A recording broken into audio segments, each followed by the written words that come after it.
Pericardiocentesis is the procedure used to remove fluid from around the heart that's within the pericardial sac. The tools you'll need for pericardiocentesis include a larger sized syringe, a long 14 gauge catheter, an extension set, a 3-way stopcock,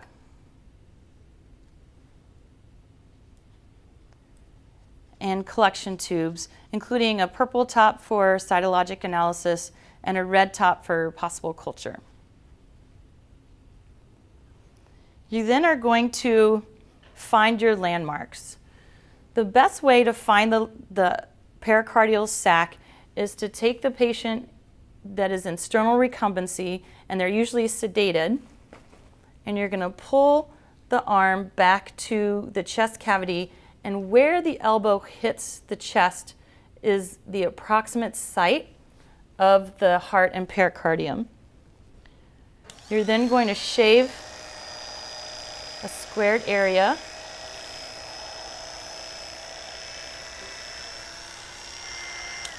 and prepare the site aseptically.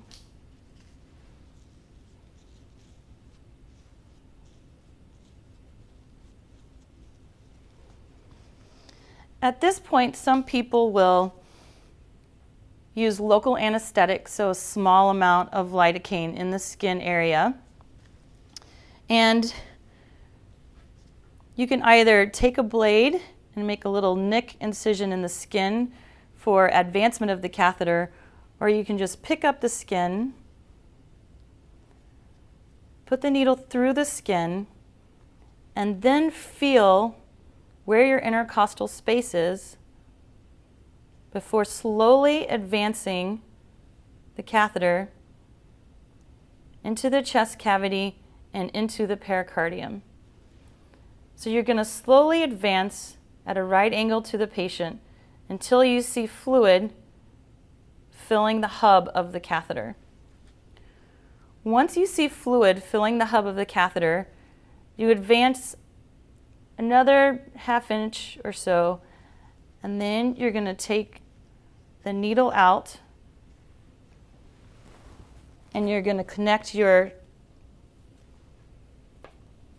extension set to the catheter.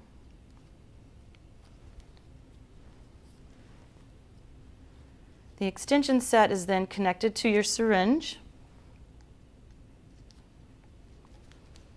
And again, having someone else suction the fluid while you're holding onto the catheter is the most efficient way to remove the fluid. Once your syringe fills, you turn the stopcock off to the patient, and you're going to fill your tubes with the fluid sample and then empty the rest of the syringe into a bowl or a graduated cylinder. Then you open back up to the patient and continue aspirating until you get negative pressure.